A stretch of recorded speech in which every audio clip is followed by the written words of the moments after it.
Thank you, Mr Speaker. It was great to have a Premier in this place today who rang and checked in on the people of Kangaroo Island and how we were going down there. Will Hodgman was a great Premier. Until a few weeks ago, the Premier of Tasmania, he was here today.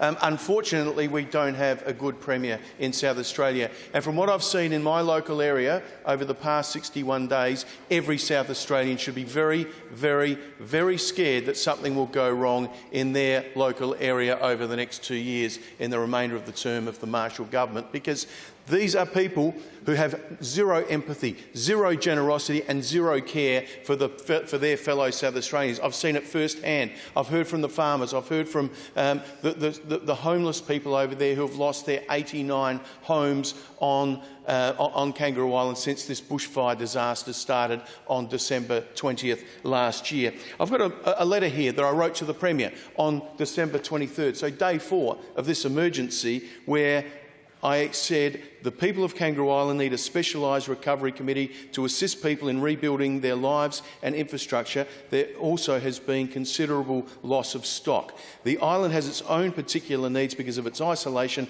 and factors like accommodation and transport on and off the island need to be considered due to this time of year. It's peak season and there are many tourists currently on the island.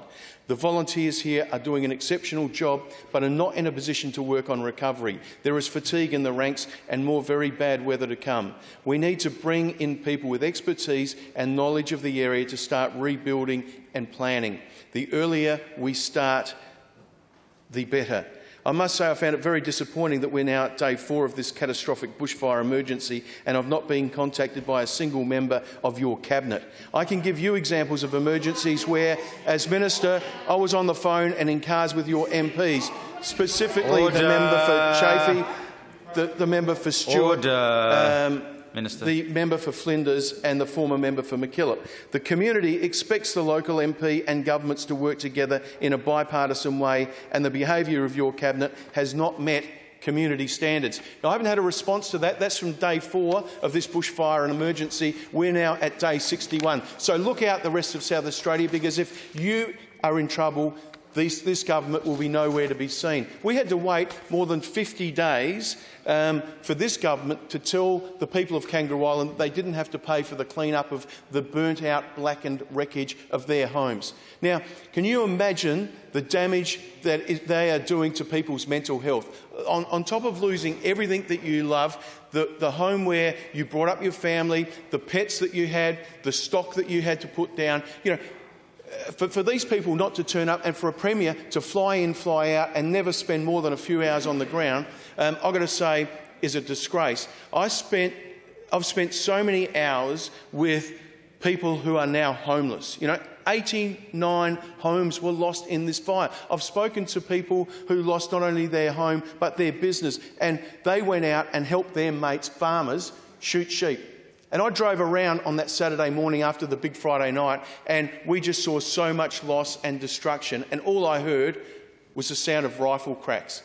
And when you speak to someone like Josh, who tells you about the ute that nuzzled his knee and wanted to be begging basically for a bullet to the head to put it out of pain, they're the stories that the Premier of this state needs to go over and hear. Because if you don't hear these stories, how can you act?